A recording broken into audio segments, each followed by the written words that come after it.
Hello and welcome to the Stephen Leeson Show, here with you live from the Scientology Community Centre in Dublin. And tonight we have a unique act with an equally unique backstory, and it began in 2001 with Fergus Foran. At the age of 29, he signed a record and publishing deal with Ceol Music. However, shortly after, he was diagnosed with late-stage cancer, and his next 15 years were spent undergoing surgery. During that time, he developed his debut album into a stage musical entitled Most Peculiar Dreams, and Fergus is going to tell us more about that a bit later. The show has attracted the involvement of some of Ireland's finest talents, such as Irish composer and musician Martin O'Leary as musical director, Red Dream Film Productions, and Ashlea Noonan on set design and costume. That's just to name but a few. This resulted in the making of a 20-minute promotional video, and the show premieres on March 19th, 2020 at the Venue Ratoath. And then they'll be on a 6-month tour across Ireland. Fergus is joined tonight by singers Charles Kavanagh, Juliet Hill and Lucy McCrann, and also musical director Martin O'Leary and assistant director Alva Keogh. The show's Sycamore Club house bands, who are Noel Kavanagh, Adam McGrath, David Meany and Toby Muller. Folks, let's hear it from Fergus Foran's Most Peculiar Dreams.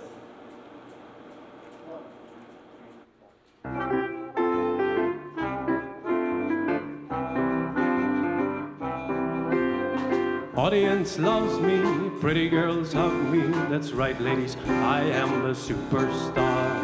Thanks for the flowers, I'm waiting for hours. My room number's 1311, and my eyes rapidly moved.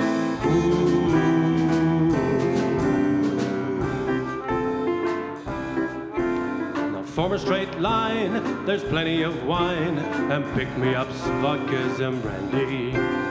French champagne, Irish whiskey, come back again soon if you miss me. And my eyes rapidly moved.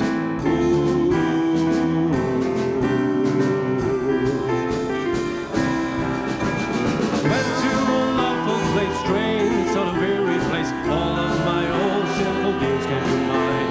To my great annoyance, that stood in defiance, the devils and demons had all gone to waste. We sat and told stories of all his past glories, and when he went golfing with God, and my eyes rapidly moved.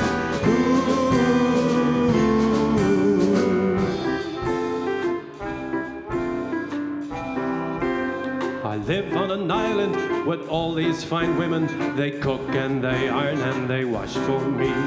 I can't find those flowers, been searching for hours. Now my girl is waiting outside the door, and my eyes rapidly moved.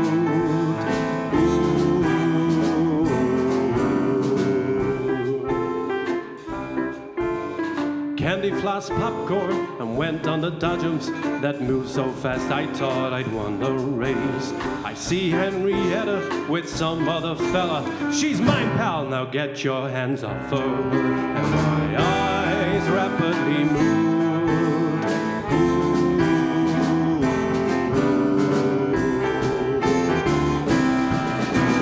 Went to an awful place, strange, sort of eerie place. All of my old simple deeds came to mind. To my great annoyance, then stood in defiance, the devils and demons and souls gone to waste, who sat and told stories of all his past glories, and when he went golfing with God, and my eyes rapidly moved.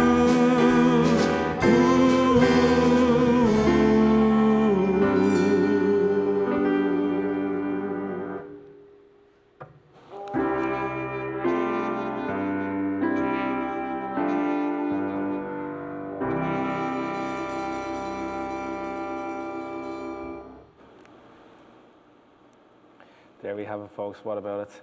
A great start to the evening, and I've been really looking forward to this particular show myself. And I'm also looking to find out about the backstory that I said about Fergus, and he's here beside me. Thank you for joining me. Hello, Stephen, and thanks for having us on. Thanks for throwing your doors open to us. It's a real privilege to perform live here, given recent setbacks that we've had. So thanks very much for having us Yeah, on. no, I tell you, it's an absolute pleasure to have you, and so many is like, you know, it's my first time genuinely seeing it. I'd just seen a couple of clips or whatever when I was researching you, like, you know, but it's brilliant. It's a great show to put together. Tell us a little bit about how you came about this show and the idea behind it. And tell me everything. Brilliant. Okay. Well, there's a big hook going to pull me off the stage now. If I go on for too long. Okay. So, yeah, really, as you said in your introduction, when I was 29 years of age, I had signed a publishing deal and a record deal with Ceol Music. So I was just on the brink of, you know, getting really stuck into the music business and releasing my first album. And unfortunately, shortly after my 29th birthday, I was diagnosed with late-stage bowel cancer, which had spread, unfortunately. And it was a massive, obviously, shock to the system. And I remember being called in, and my mum and dad were invited in to come in and support me as well in Blanchardstown Hospital, and was pretty much told, you know, get your affairs in order. Chances are you're not going to be around here next year. So that was a huge shock, obviously, at the time. So there followed then years on and off of surgery and treatment, chemotherapy. When you said it was like late stage, so there was no symptoms, or you weren't feeling that before? Like that, not really. And I looked very fit and healthy for all intents and purpose. And just it was just one of those things. I suddenly started to feel unwell, went into the hospital and was examined, and that was it. You know, it was just panic stations. Needed surgery fairly soon on, straight into chemotherapy, and kind of, you know, just got on with it, I suppose. You know, and one of the things, and I remember I heard one of the guys from Dunbelievable saying it before. I don't think it was Pat Short. I think it was the other chap, John, who had throat cancer. I think it was esophageal cancer. But he said that when you recover from cancer, it's then what do I do now? Because your life is kind of not dying pretty much. You're trying to do everything you can to battle this thing that's landed on you, you know. So in that regard, that was something I found a bit of a challenge as well. So obviously, with things being what they were, the album didn't go ahead. We did get a chance to record a choral album on that label later on, but it wasn't me, it wasn't my own stuff. So what I did was, over that period of time, I had lots of time to think. I was in hospital a lot. And so I decided to develop what was to be my debut album into Most Peculiar Dreams, the show. Was that the name of the original album? That was the original album was Most Peculiar Dreams. Oh, it was, okay. Yeah, and I can still see it vividly in my mind's eye. The cover of the album and everything was good to go.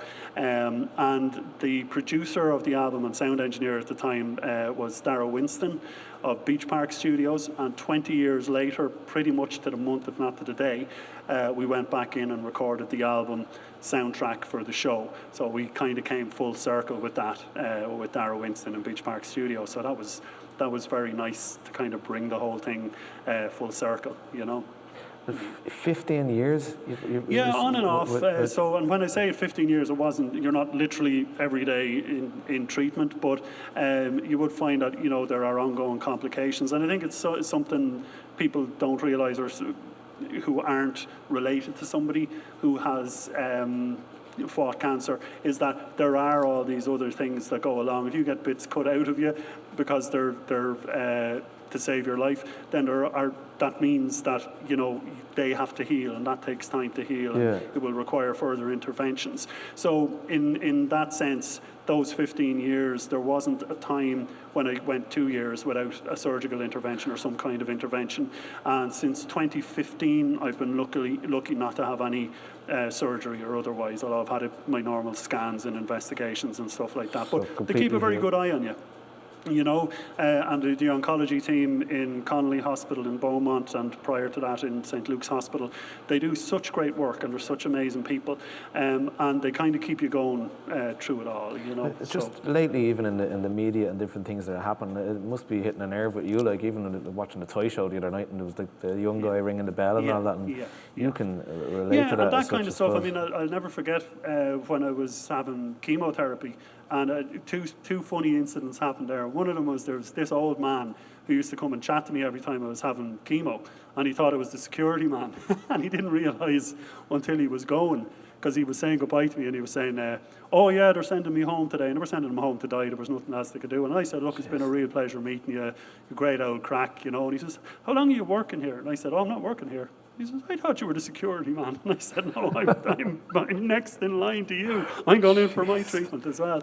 And there was another little boy I met who had a brain tumour and had 3 different operations with that. And you know, it's such an uplifting thing, counterintuitive as it might sound, that when you meet a child who has a serious illness, their attitude towards it was amazing. It gave me a lift, and I almost felt like, why am I feeling so sorry for myself when this kid is coming in here, sitting beside me and cheering me up, you know? So it just gives you a completely different perspective on life, and you don't sweat you don't sweat the small things or the big things as much anymore, you know.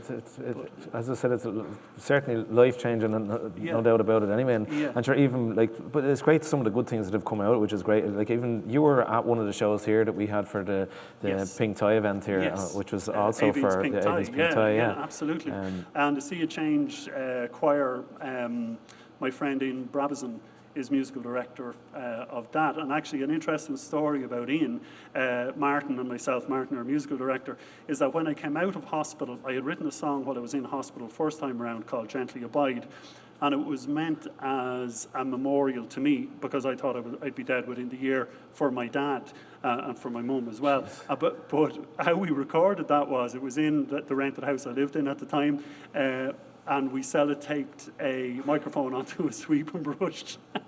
Martin held that. Martin played the piano, and Ian held the microphone under my chin, and we recorded it. And that recording is still knocking around today, and I actually played it at my dad's funeral. God rest him, he's 11 years dead now. But I thought it was a nice thing to do, because I had written it for him to remember me, and there I was, outliving him. Was this in the first year? No, this was years after. Oh, years after, but in the okay, first year we recorded the song. Just as I was out of hospital, and we said we better record this because I'll die. So if I die, we won't get to record it. So it's nice to look back at it now and say, here I am. You know, I'm fit. I'm healthy. You know, I take medication still to keep me sound, but. You know, I take the dog for a walk, I held down a good job, I've run my own business, and all these things, they kind of give you that focus, and they give you a different perspective. I think that a lot of people get when they're seriously ill, you know. So the beginning of the vision of what you're creating now at this musical is happening. It happened, yeah. And you know, it's funny, because when you're when you're undergoing treatment, particularly for pain, they give you a lot of morphine. And I used to have these shadows coming out of the wall to speak to me and stuff and it's bizarre stuff. And at the time, it's kind of normal. You kind of go, oh look, it's just a medication. But a few of these songs, Most Peculiar Dreams, for example, that was kind of, we looked at that again during the workshops and refashioned that. But a lot of the songs that you'll hear in the show came from the pain, first of all, of being in that situation, but also in the pain management medication that you find yourself on, that you kind of see things and hear things. And I think one of the things, if I may say as well, is that the show is about fate and destiny. And really, at the crux of the show, the whole thing is you can meet somebody who can change your life. It might just be a small meeting. They might delay it on your way into an interview, and you mightn't get the interview, and you might end up working at something else, or somebody might ask you the time. You might stop to tell them, and then somebody else walks out in the walkway and gets run over. It's very much reflecting on our destiny and how these small interactions with people can point us in a different direction and change our lives completely. Or you can meet somebody, and the next thing you know, what if? Almost, the what if, and they put you on. They put you on a different path, or they put you pointed in a different direction. You meet people you wouldn't have otherwise met but for that interaction with those people. And I think that's a lot to do with what the show is, you know. Tell us a little bit about tell us a bit about Martin O'Leary. Okay, well, Martin O'Leary is, apart from being one of my closest friends, is also my daughter's godfather, Eleanor. And Martin's background, obviously he's a well-known composer internationally, he's a music lecturer, and has been doing that pretty much all his career. He's a graduate of Trinity, teaches in Maynooth University. And Martin and I, our friendship grew from music. I went to see one of his concerts in Maynooth University. We got together and recorded a choral album together. And from that, we just spent a lot of time together, became fast friends over a period of time. And when I was very ill, he was the guy that I would ring at 3 o'clock in the morning. He didn't always answer the phone, but he generally did. And when I was in the depths of despair, quite often it would be Martin that would be at the receiving end of a phone call, you know. And he was great. He's a mentor of mine. Delighted to call him my friend, and delighted that he's involved in this project, because without him, again, this is one of the many things I say, without this person, that person, this wouldn't have progressed to where it is. So Martin was correcting my homework when I was doing arrangements. He was kind of sending them back to me politely, and then decided, no, I'll take it on as musical director. And he's had a huge impact. It's great to have that on the show. Strength there, like, you know. Yeah, absolutely, yeah. And also Eddie Brady's. Okay, so Eddie Brady is our director, who unfortunately can't make it tonight. So Eddie's background is in theatre. He's produced lots of shows. He's a well-known writer as well. His one-act show is touring at the moment with various groups. He really does get the best out of people from an acting point of view. He's a very kind of laid-back approach, very approachable guy. But by God, he gets results, and he was a huge help to me editing the script, as were KNC Performing Arts Company, Katie and Neve, twin sisters who run that in Newbridge, because I came in with this essay, this huge work, like about, I don't know, maybe 100 pages, and they said, look, there's about 6 shows in there. So without their guidance, I wouldn't have got the script down to what it was as well. And just mentioning, like, just family in the band here as well, is there? Yeah, so we've Charles Kavanagh, who is our lead singer tonight on some of the songs, and there's a bit of history here because his dad, Noel, is on trumpet, and I was with Noel in the Imperial Imps show band for 6 years, full-time, back in the day, back in the 90s. Now, the Imperial Imps were big in the 60s, but they reformed in the 90s. So obviously you can tell from my youthful visage that I wasn't one of the original members. But I learned so much from Noel, and Noel, again, is one of those musical mentors who can give you a little bit of guidance, point you in the right direction, tell you to stop acting the idiot if you are. And he was a great guy, and became fast friends with him. Charles would have been a kid at the time when I would have known Noel, but it's nice to have the two of them here tonight. You need to have a bit of both, absolutely, like, you know. Yeah. And Charles has his own band, the Charles Kavanagh Band, who'd be well known around Dublin as well, and he's also a fantastic trumpet player, so he's on vocals tonight. Look, I'm going to have you back to come over to me again. You're going to sing another few songs, if I'm right. We will, yes. You can tell them what they are, because I've forgotten to run in order. Okay, so we got it. I will. Well, take the stage again. We'll have you back over again. We'll find out a bit more about the show. Thanks very much for coming along. So, I do have a list of some of the songs that they're going to do. So they're going to do another 3 songs. So we got Daddy, Can You Hear Me? Ballroom of Romance, and Henry's song, and then we'll have him back over, and one of the girls are going to come over with us too. So take the stage again, lads. Thanks very much.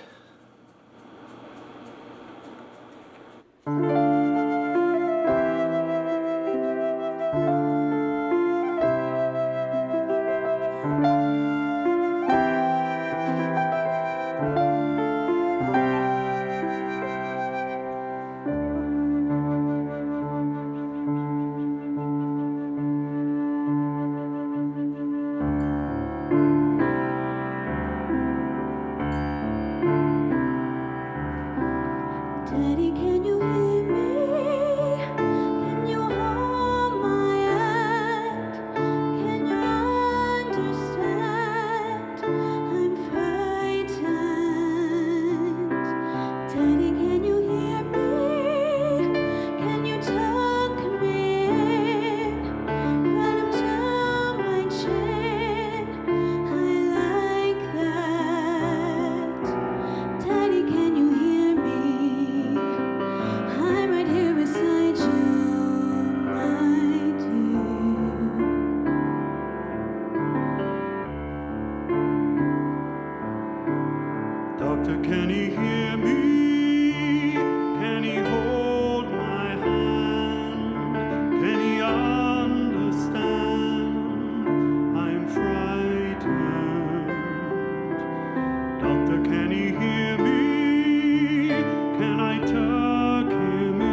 curtain at the ballroom of romance. She sits in row 19, 12 rows from the back. He wonders if she's lonely. Does she have the backstage pass? And why she always sits there behind that empty seat?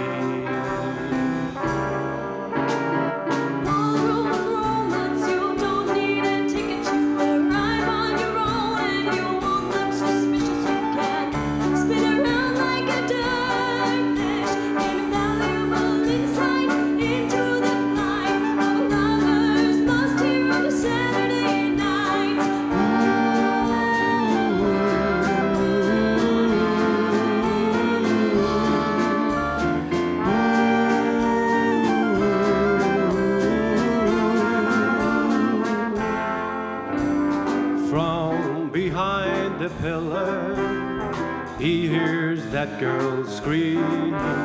She likes songs in 3/4 time, and she likes to dance. She'll only dance the one dance, the last dance all alone. Then she walks back to row 19, 12 rows from the back.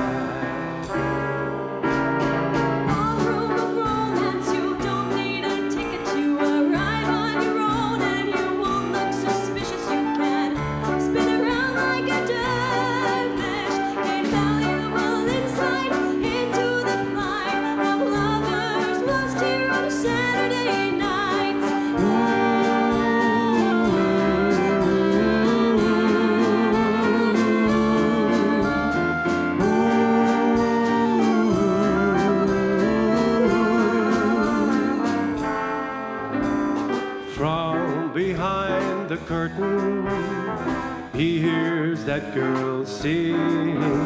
She likes songs in 3/4 time at the ballroom of romance.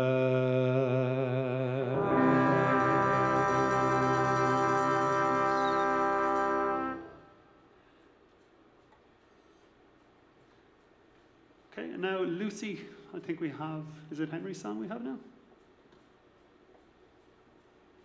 I think? Yeah, there you go, Lucy McCran.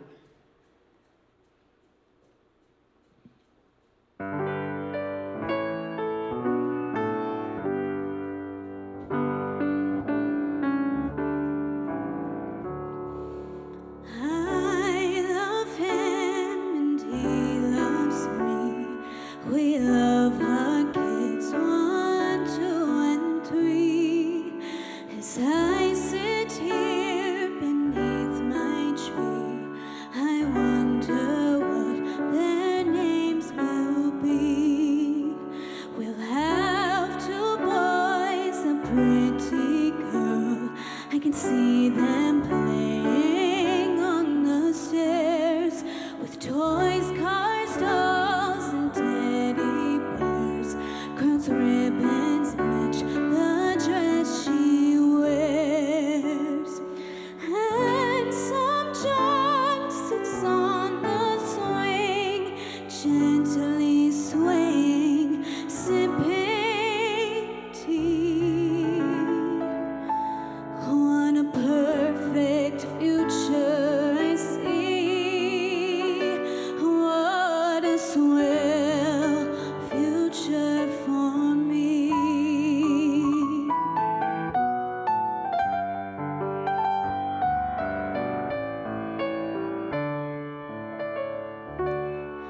The night draws in, and still I think it's not too late for one last drink. Pull out a seat, let down my hair, wait up, show him how much I care.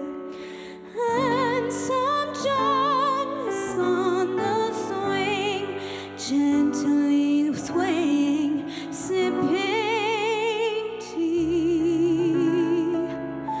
What a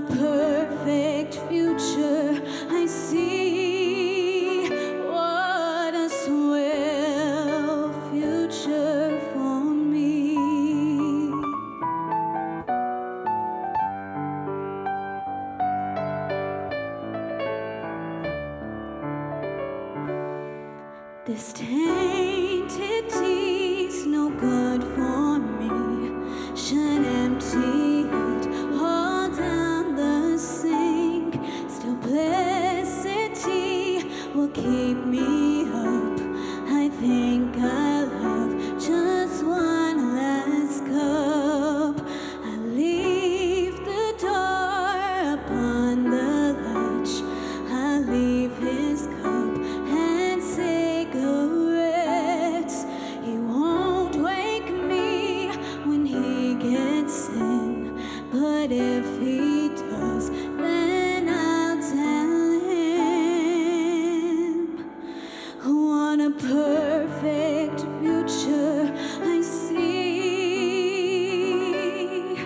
What a swell future for me.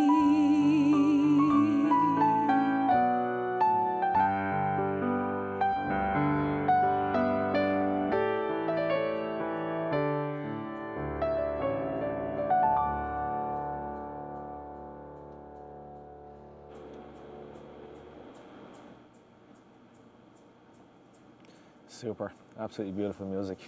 We've got Lucy McCann began her musical theatre training at the age of 9 with the Newbridge Music School, and she's a graduate of the Royal Irish Academy of Music and is now in her final year at BIM.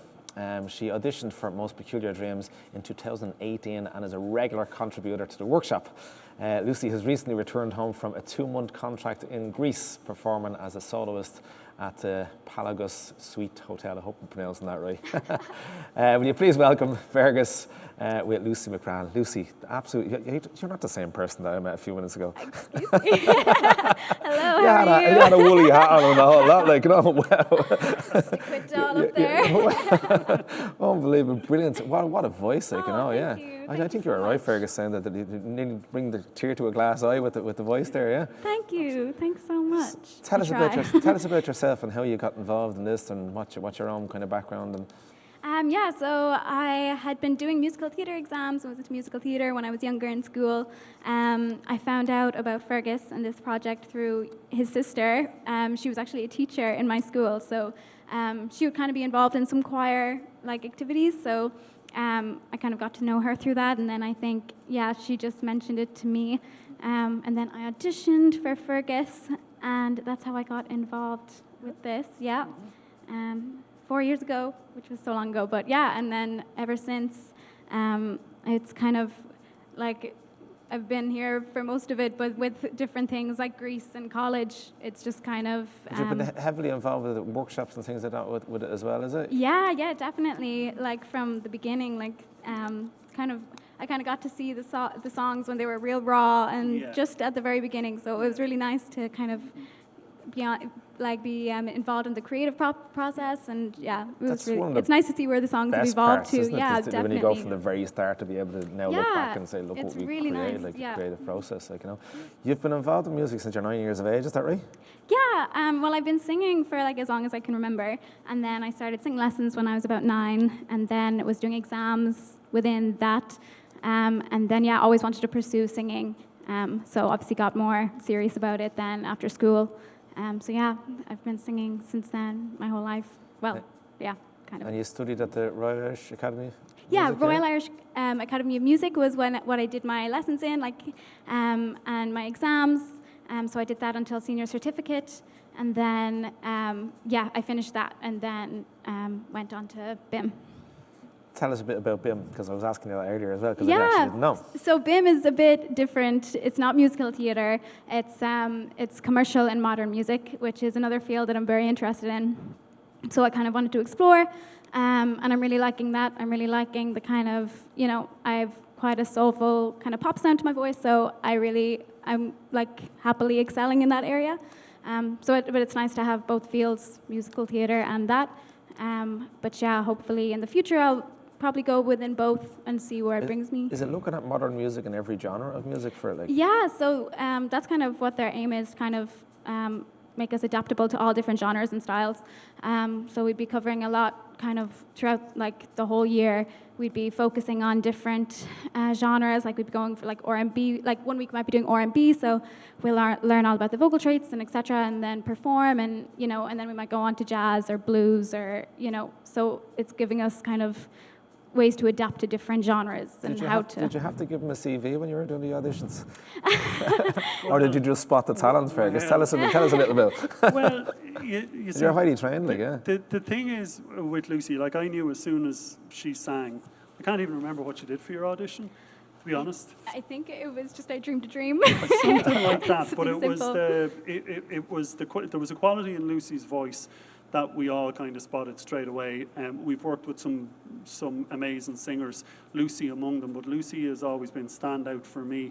And Lucy and I became, and are still, close friends. I mean, Lucy and I gigged together for a while as well in pubs and stuff like that. Cool, okay.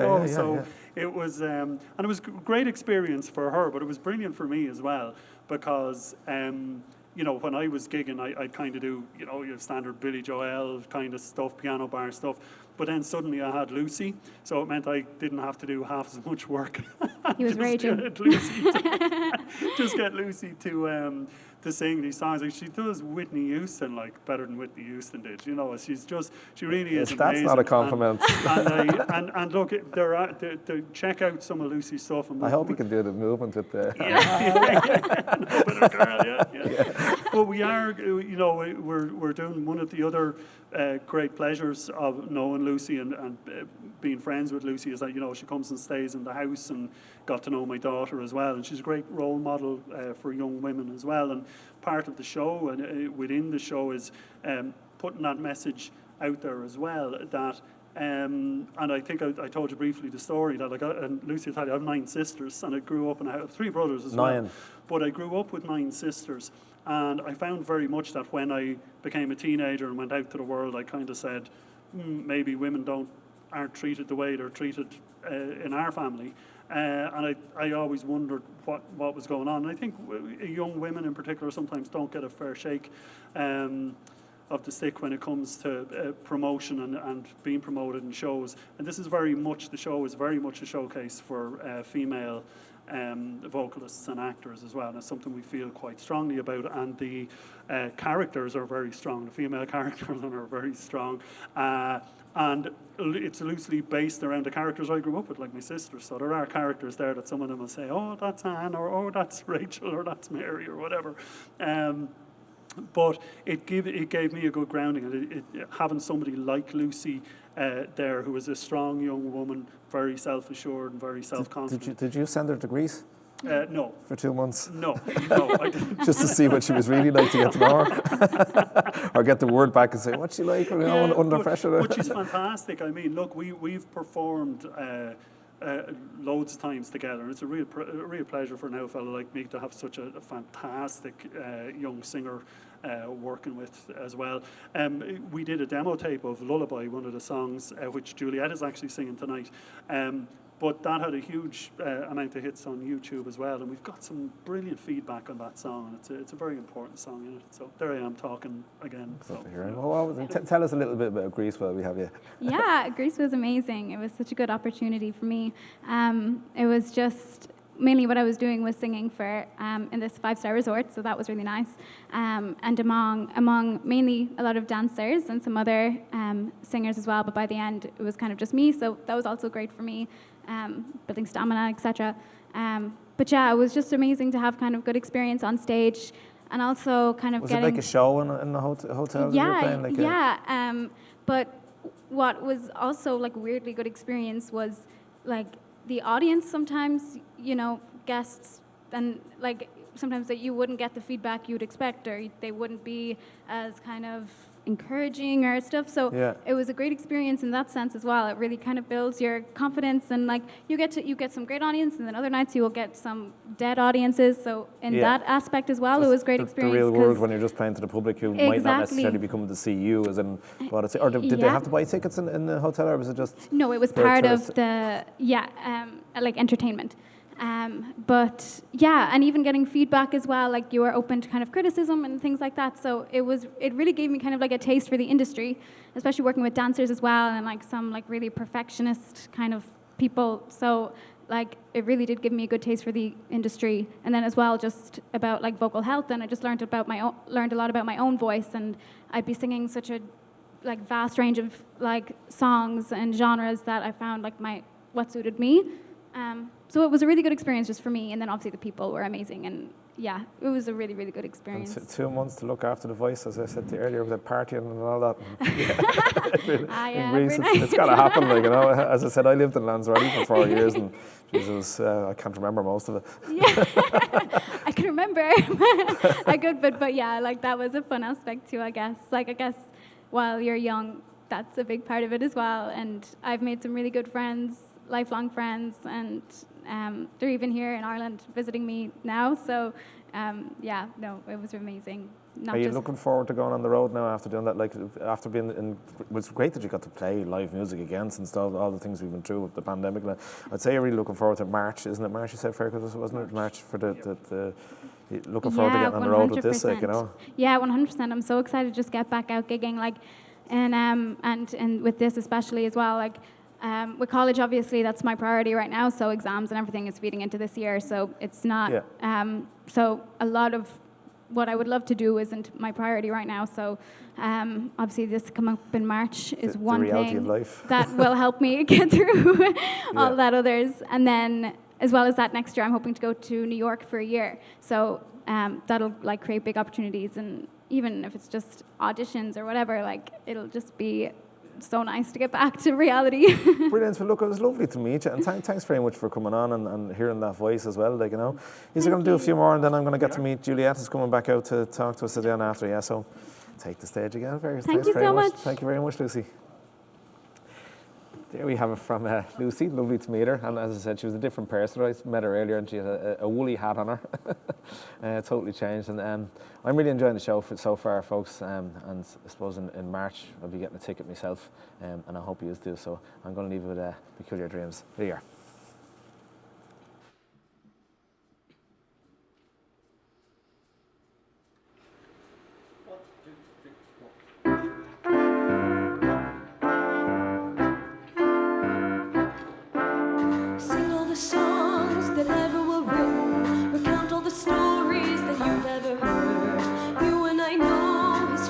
Not certain until the present is past. Lazy days, rock and roll evenings, vodka visions and wet Sunday nights. Take your time so everyone's sleeping when you make your heroes return. Sing along with the chorus, write in your verse if you please. Come back to me before the ending so we can remember the start. He thinks his poetry in motion, and he'll be worth a small fortune. He just wants someone for Sunday nights who can read vodka visions and understand flights. The imaginary fancy he takes now and then. Listen to his stories all over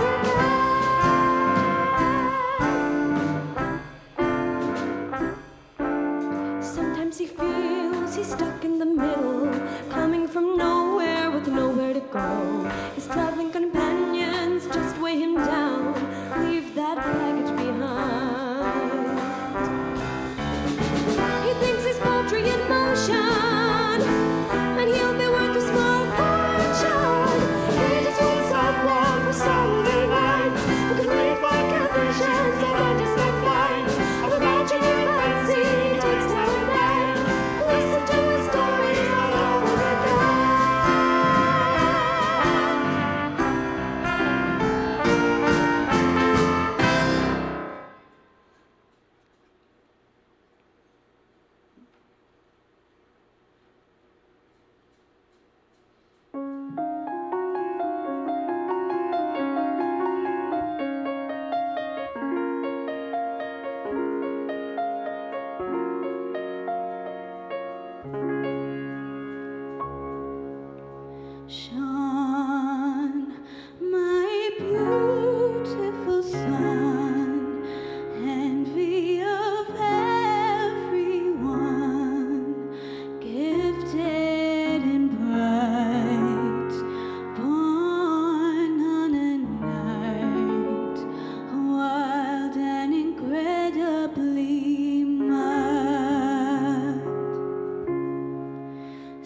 and how everyone cried when we told them the news. The newest life's days had been numbered by fate. But I knew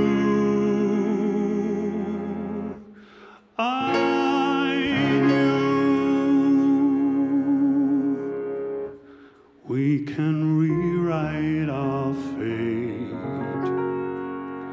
Life's just a game. It's incredibly strange.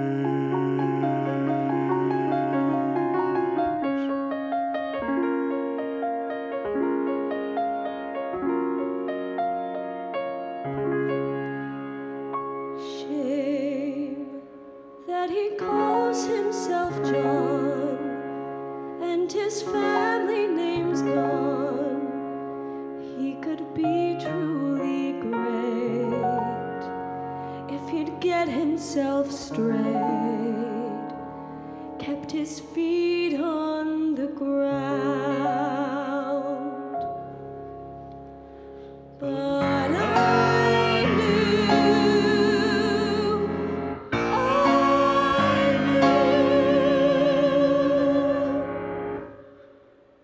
we can rewrite our fate. Life's just a game. It's incredibly strange.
A cup of coffee and a smoke or two, that's all I offer you. Some lovin's overdue. I hope you don't mind, but the room is spinning. My drunken grinning might upset you. 'Cause I'm a nighttime drinker and a daytime thinker, and I'm born a lover with a naked head. And I'll say I love you if you tell me you like me, but I know you're gone till the afternoon. That's the way I am. That's the way I am. But that's the way I am, and I like you, girl. But that's the way I am. A gin, a tonic, and a Coke or two, all I offer you. My rent is overdue. I've got a bottle back in my bedroom. I have the notion that you might help me to consume. 'Cause I'm a nighttime drinker and a daytime thinker, and a morning lover with a naked head. And I'll say I love you if you tell me you like me, but I hope you're gone by the afternoon. That's the way I am. That's the way I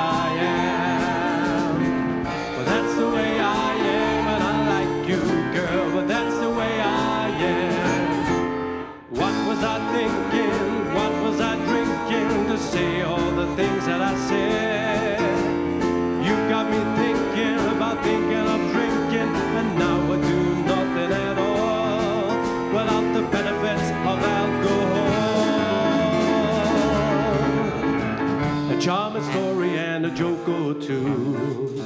All I offer you, I hope the rumor's true, that you like poetry and sad songs too. And if I write you one, there's nothing you won't do.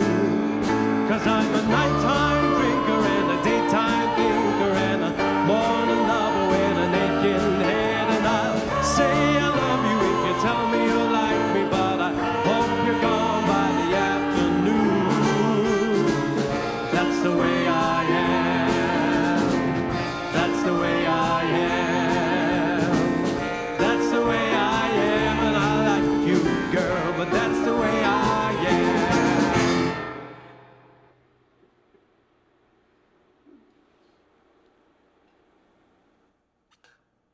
So next we have 18-year-old Juliet Hill, and she's been involved with Most Peculiar Dreams since 2019, and she's already an accomplished singer and actress. Her repertoire includes West Side Story, Suzical the Musical, Little Shop of Horrors, Into the Woods, Back to the 80s, Oliver, Translations, Macbeth and King Lear. And as a child she performed in The Cloak at the Wexford Opera House, and she was a member of the Gaiety School of Acting Young Performers Company. Please welcome Juliet Hill with show creator Fergus. Juliet, nice to meet you. Nice to meet you. How are you? Good, yeah? Fantastic. You made me sound fantastic. It's going great. Tell us a little bit about yourself and how you got involved here. Well, I heard about it on, I think it was Facebook, about 2 years ago, 2019.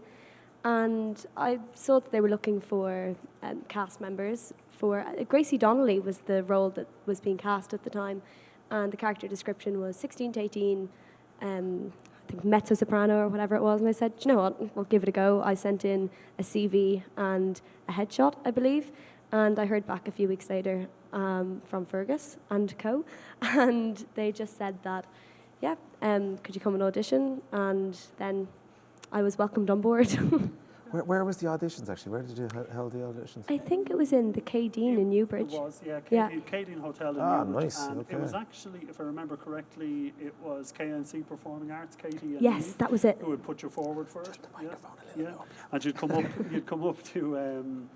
come up to the K Dean to Yeah, that to was it. audition. It It was a was- yeah, workshop. you're right. It was fantastic, yeah. But Juliet was actually the first person to sing Poetry in Motion. Oh, you were telling me about yeah, that. Yeah, and about what age to were you look forward to I seeing was, I would have just have turned 16 at just that time. turned 16, and I don't know if I ever told you this, but I sent a recording of that song. We did it on the phone, and I sent it to a friend of mine over in the States, and she just sent me back a message going, please tell me that person is in their 40s and is a jazz singer, because the voice was just outstanding, you know. But sorry, that was... That's a compliment that's the way if I you did remember forever, it. wasn't it? Yeah. It was I hadn't heard it fantastic. before. yeah, we were blown away by the performance, yeah. Where are you from yourself, Julia? I am from, well, I grew up between Kildare and Dublin. I have a lot of family in Kildare, so I kind of... Ah, okay. 'cause I did a Lucy's lot from of... Kildare as well, isn't Yeah, it? Yeah, okay. so yeah. I knew Katie and Neve through the Musical Society in Kildare Town, Lark, which I joined when I was about 9, and so I'd been doing shows with them ever since. Great fun, and then I sort of got a taste for it through that.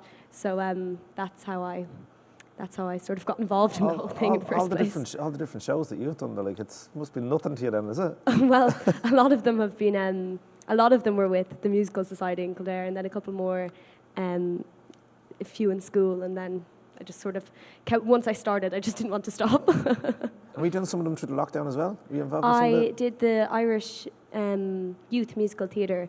Was set up during lockdown, and they were supposed to have this fantastic show going ahead, I think, for the summer, that it was being run with workshops and everything, but obviously that couldn't go ahead because of lockdown. And so what they did instead was they had these online read-throughs. So you had to audition, and they gave you feedback on your audition, and then they cast you in a show. And the first one I was cast in, I actually missed. They sent an email, but my email, I had been locked out of my email account for a while, so I couldn't do the first one I was in. And so then I got another email in a few weeks and said, we're doing a read-through online of Big Fish, the musical. We'd love if you could play the witch. And I said, I would be absolutely delighted to. So it was great fun. It was a read-through of the show with, it was organised by Shamie Campbell, who was very heavily involved in Come From Away, the West End production, which I think started Wow. off in the Abbey in Dublin. I went to see it. It was fantastic. And so it was a really great experience to get to sort of talk to all these people and do the read-through of the show and kind of put something on while everyone was still in their bedrooms. Yeah, different times have changed a little bit exactly. anyway. Well, over the last 2 years anyway. But you're doing songs of this particular show tonight, obviously, like, you know. But there's obviously the whole story and the acting. Is it completely musical? Is it all singing the story? No, it's very much acting, and that's again one of Juliet's really strong. I was thinking she's a fantastic actor, and acting through song is, I think, one of your greatest strengths, that you really communicate the songs very well. But Juliet was probably and probably could play any role.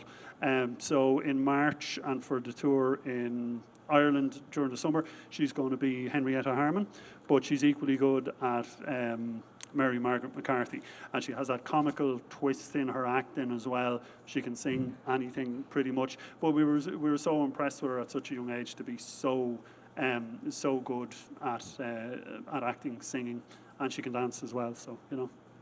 Well, Yeah. you can. Compared to me, you can anyway. You won't be thanks for letting her not go. asking me to dance, by the way.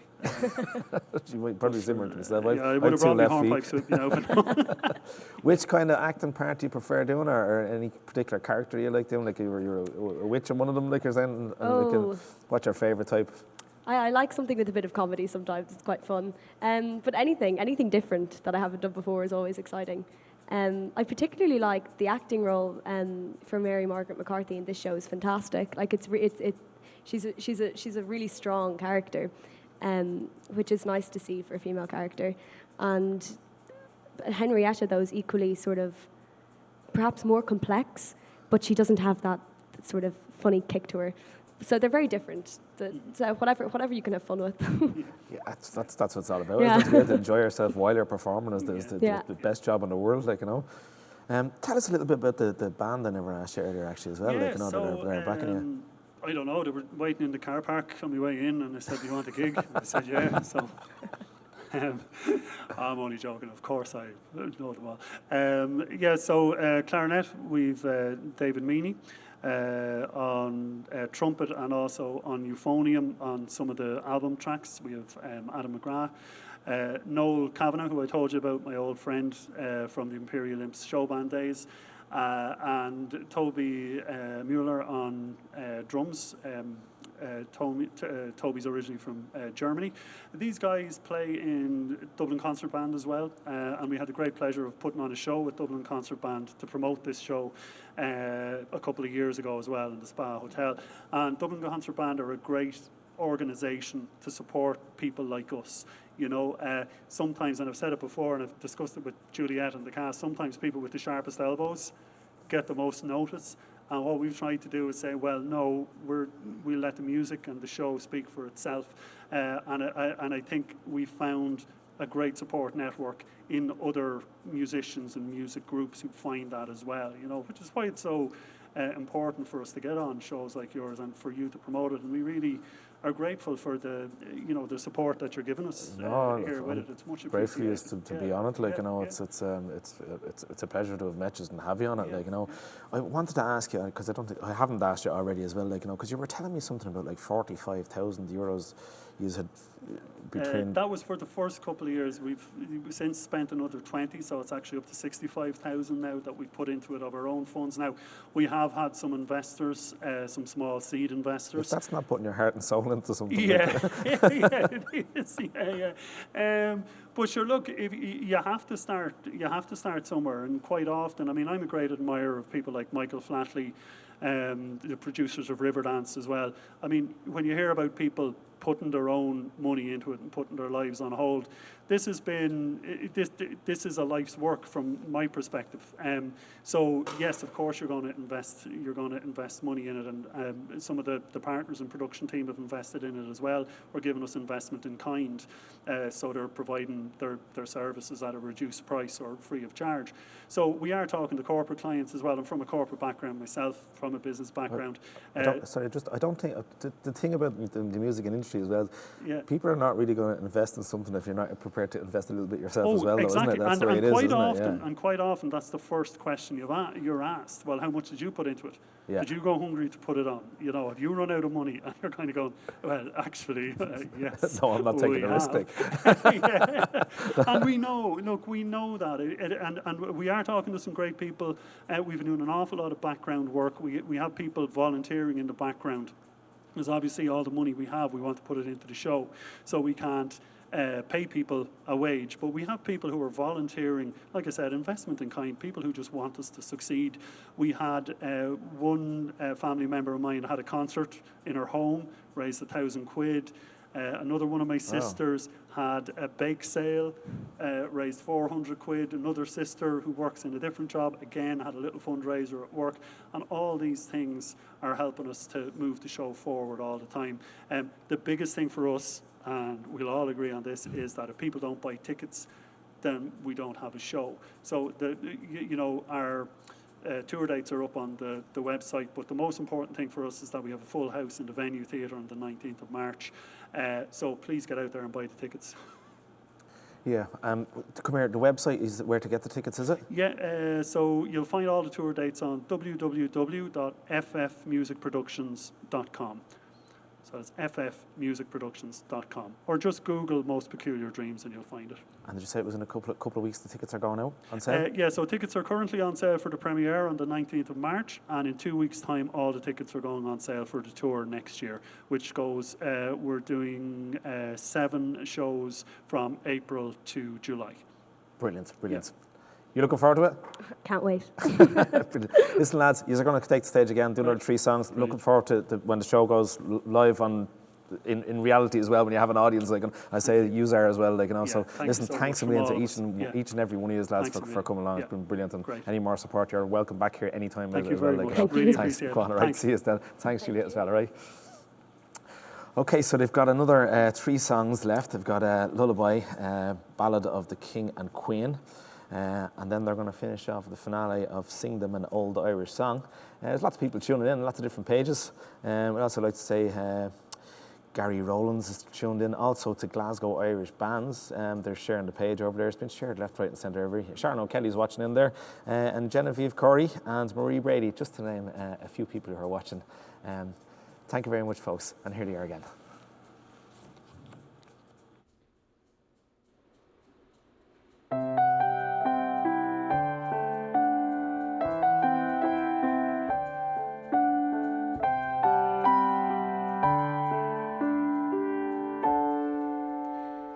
Sing me a lullaby, help me sleep before I die of tiredness or lunacy, either one or both get me.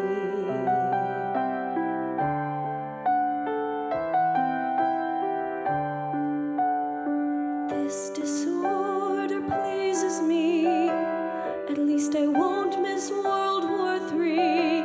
Or politicians at my door, or old friends calling round for tea.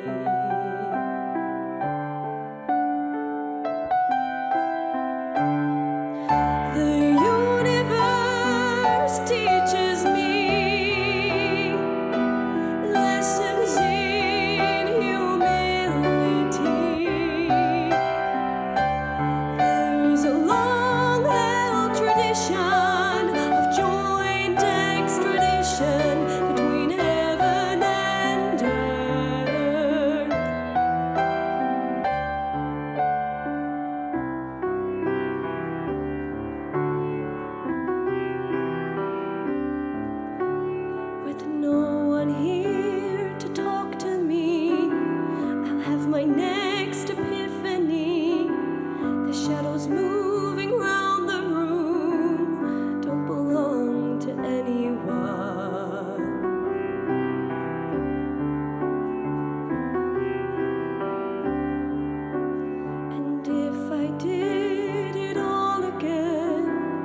I fail to be the things I want to be,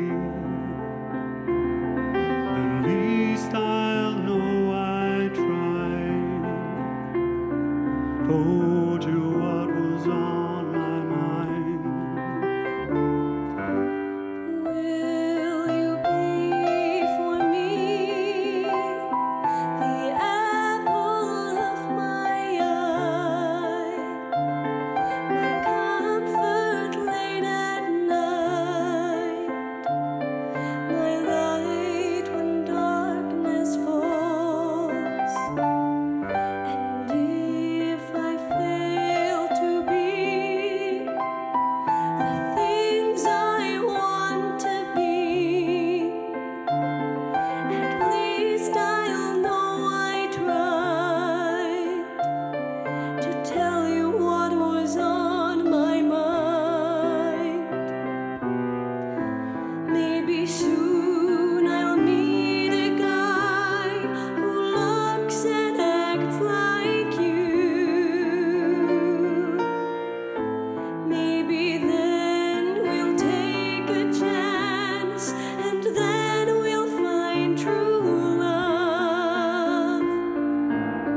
Just like the story of a king and queen who lived in a castle on a far-off hill, and it said they live there still.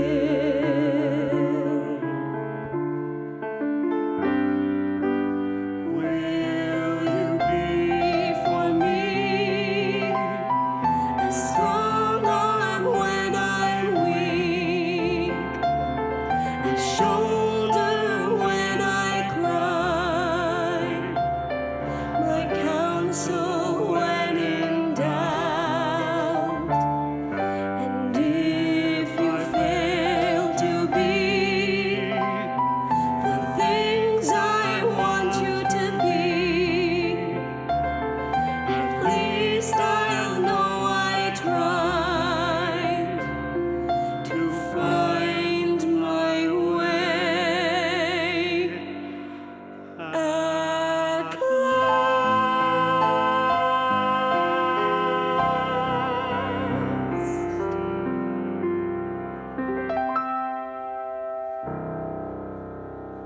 Thank you very much, everyone, for tuning in tonight, and thanks again to Stephen for having us. We're going to leave you tonight with a song that you can all sing along with at home if you want. It's called Old Irish Song. I hope you enjoy it.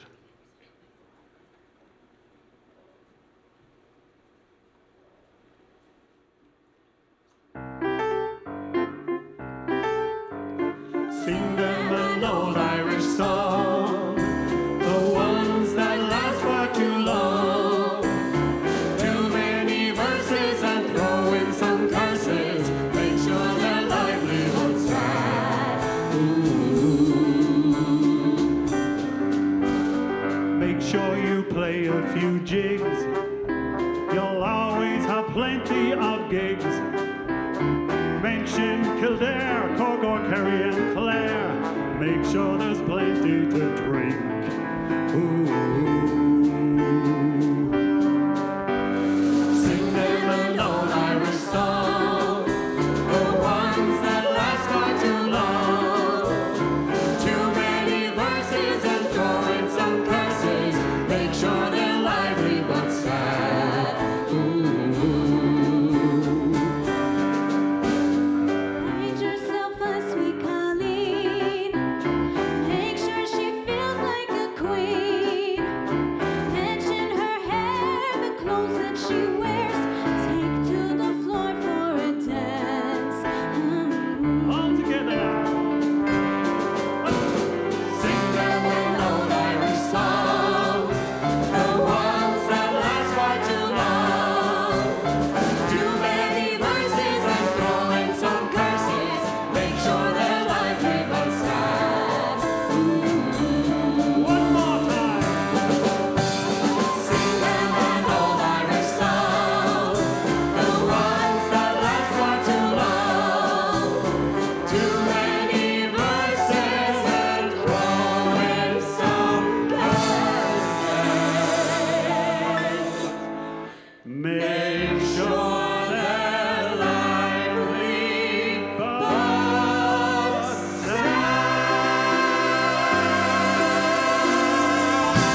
guys, thank you very much for coming on the show, each and every single one of yous.